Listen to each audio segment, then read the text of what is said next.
Sports Center after the game, and to midfield for the coin toss here for overtime.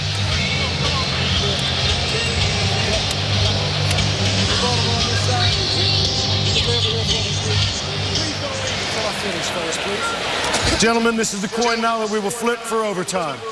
The overtime rules are each team will have 2 team timeouts. Fourth quarter timing will be in effect. First team to score will win the game. Visiting captain, call the toss. The call is tails. It is a tail. We want to receive. Which way would you like to kick? We want to receive. We want to receive. Baltimore's won the toss and elected to receive. It was a great try out of Jaws, hoping they would defer and kick, but instead, smartly, they elect to receive. All right, hey.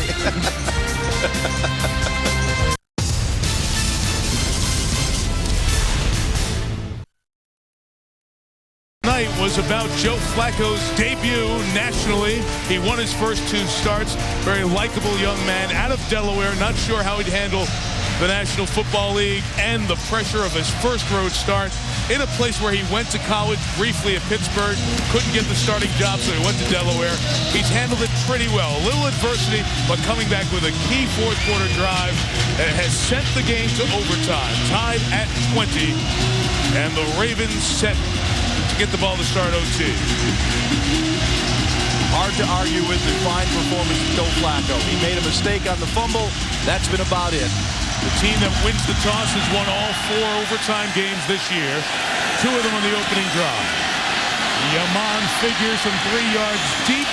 Flag down as Figures gets the sideline. 4 flags down as a great return back to midfield. Figures on the return. Will, in all likelihood, come back.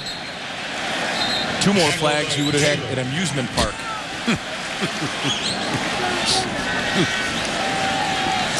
That was funny. I like that. Made me laugh. He had to take off his shoe to get to that final number. There are 2 fouls on the play.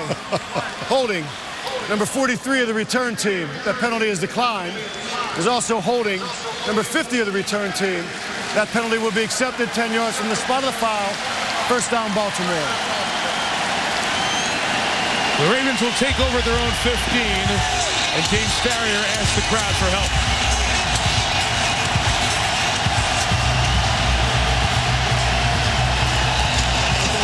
Going to be a lot of kids late to school in the morning. This is Nobody has left. intimidating environment, Tony. Yeah. Remember, the last Monday night overtime ended on the very first play of OT. Favre and the Packers in Denver. This won't. No, it will not. It's McClain back in the game. Gets just a yard and a half. James Farrier slow out of the pile. The ice tubs will be overflowing with people tomorrow. It is just a hard-hitting, many players banged-up game here tonight. Steelers' defensive line has been terrific. They only dressed 5 players in the D-line, and they have battled and scratched 60 minutes and now in their overtime. They've held up pretty darn good. Great point. Missing 2/3 of their starters. Brett Kiesel, Casey Hampton out tonight.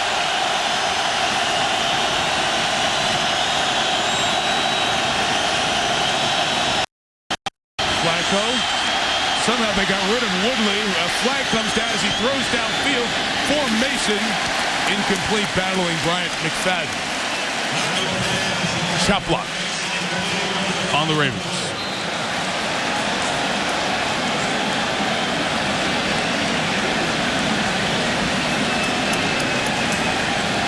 Maybe one of those they're checking. Was Woodley being blocked high and then somebody hit him low at the same time?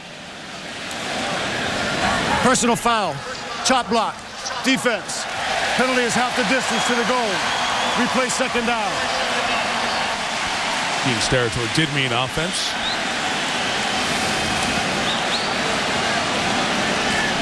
We'll see it right here. One offensive player going low, one offensive player going high. You see McClain going down. You see Grubbs up high. That is a chop block.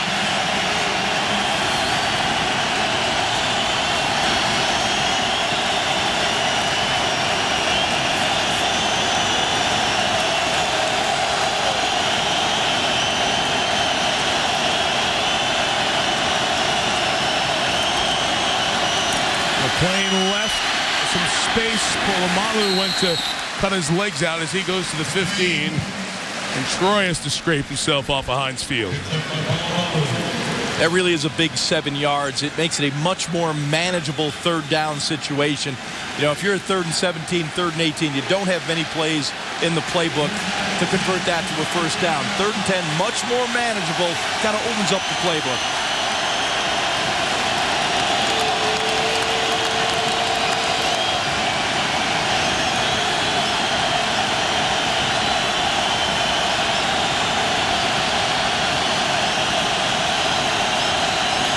Here they come. Flacco got to protect the ball as he's brought down. Lawrence Timmons able to get to him. The 5th sack of the Ravens quarterback tonight. Mike, you called it at the snap of the ball. Here they come. Dick LeBeau in these situations, you know he is going to bring the heat. And here it comes. Timmons from the edge. McLean goes to cut him, misses him. Timmons comes around and when Mike Tomlin wants to make a play with special teams, he'll put Santonio Holmes back to receive a punt. He does so here. Sam Cook, the kick. Good toward the sideline. Tough to return. Holmes stays in bounds at the 40. Oh, and he gets hit at the 43 by Antoine Barnes, who was helped off the field earlier with a stinger. And what a terrific punt by Sam Cook in that pressure situation to boom one like that. And great coverage by Barnes.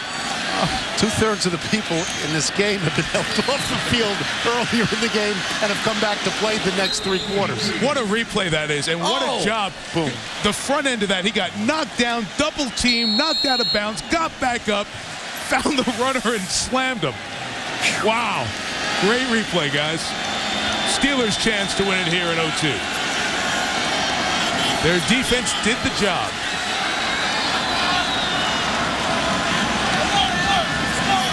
They need only about 25 yards to get into field goal range, so a couple of first downs. Moreeeee Moore runs for 2, and if you tuned in just at the top of the hour, Willie Parker out for the game. Rashard Mendenhall hurt his shoulder in the start of the second half. Carey Davis injured his left ankle in the 4th quarter. Didn't you say that, by the way, just a little while ago? It's like deja vu that they only need about 20 or 25 yards to get into field goal. I think I've heard that before. They're playing the Ravens. Yeah, that's right. Pressure right now on the Ravens defense. You know, the good defenses bow their back here. And of course the Steelers going to say, hey, if we're going to be a good football team, we've got to get this ball in field goal range. Tight formation. Throw from it. And Roethlisberger never had time to get set to get out to Santonio Holmes. Jared Johnson was coming in, and Ray Lewis finished it off. Moreeeee Moore had no chance of blocking Jared Johnson. Jared Johnson at 265 pounds with a running start against Moreeeee Moore at about 200 pounds. I mean, I heard the contact up here, and we got to be 100 yards from where that just happened. You will see it right here. I mean, Jared Johnson, number 95, and then Ray Lewis comes in, and he finishes off Ben Roethlisberger. Had Jared Johnson not made that terrible play, the penalty earlier in this game, we wouldn't be in this circumstance right now. This is 3rd and 8. Ben all over the map, gets it to Moore, made a man miss. Moreeeee Moore taking it into field goal range to the 31-yard line. 24 huge yards for the Steelers. We've said it all night long. Ben Roethlisberger doing a terrific job in the pocket, then extending the play by moving outside the pocket. Here comes the pressure to Ben's right. It's Corey Ivy, forces Ben to move. He finds Moreeeee Moore. Moreeeee Moore in the open field, making defenders miss. Just a terrific job by Moreeeee Moore. And Ben Roethlisberger doing a great job of finding Moore. Moore shouldn't celebrate that much. He's the only running back. He strains himself. They have nobody to carry the ball. From here, a field goal would be 48 yards. And with the Ravens defense, they can give you a -3 or a -4, so you need quick hitting stuff. Jeff Reed, oddly enough, Jeff Reed in his career. Now, 7th year in the NFL. He's made 141 field goals with tonight's couple. He's never attempted an overtime field goal in the regular season, which is quite bizarre, but did attempt one successfully in the postseason. Well, you'll see the Ravens defense right now firing the gaps. They'll try to create a negative play, push the Steeler offense back a few yards.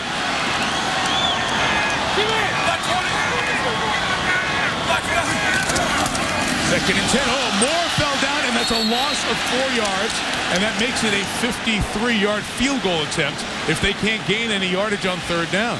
That was a huge 4-yard loss.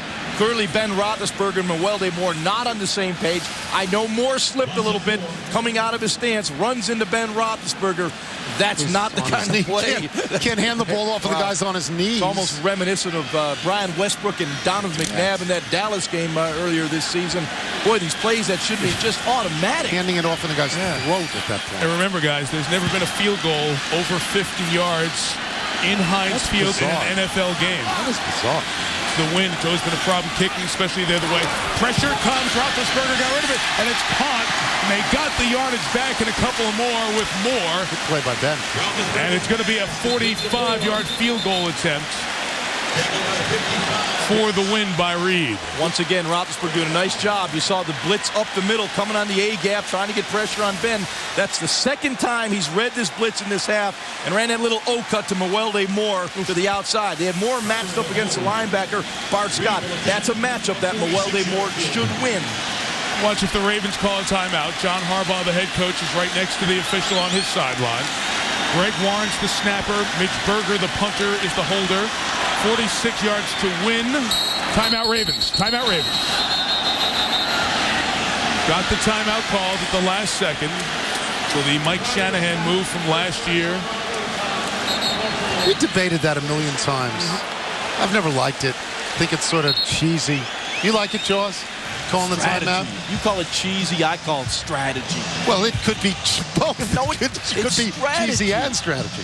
Obviously, John Harbaugh, who made his living as a special teams coach, believes it's strategy. You like it, Mike? 9 years with the Eagles. I like the fact that you can get in the kicker's head. Is he going to take timeout or not? And the kickers, you know the way kickers are, strange birds. Right. They've turned around mentally for, hey, do whatever you want. It gives me a good chance to either get a good feel for the wind and the distance or get the bad one out of me. So they've reconciled it either way. At least you can only call it once. You can't keep calling timeout. That's right. You cannot do back-to-back timeouts. That overtime field goal was made at the end of the 2004 season against the Jets. A 33-yarder to win by Reed. This is second overtime attempt from 46 to win the game.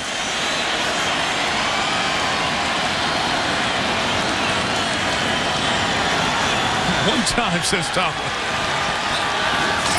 Snap good, hold good, kick, good.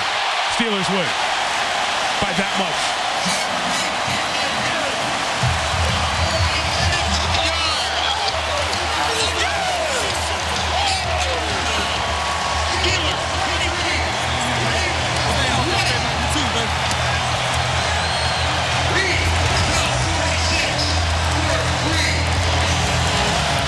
Susie Culver with Ben Roethlisberger.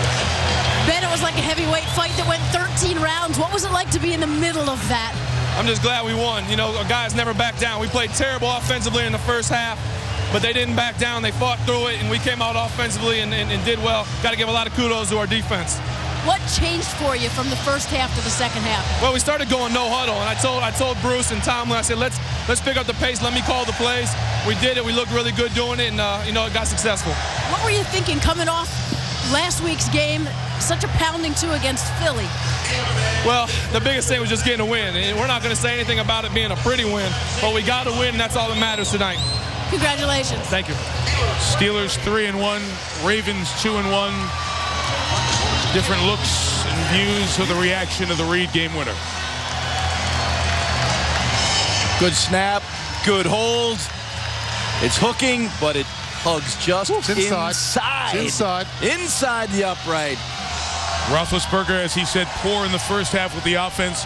Little redemption. They went to that wrinkle, the no huddle, made a big difference. And you see how juiced up Mike Tomlin was. The enthusiasm of 36-year-old head coach Yeah, that one was one that we get. And for the physical pounding that this game enacted on both sides, how tough to take.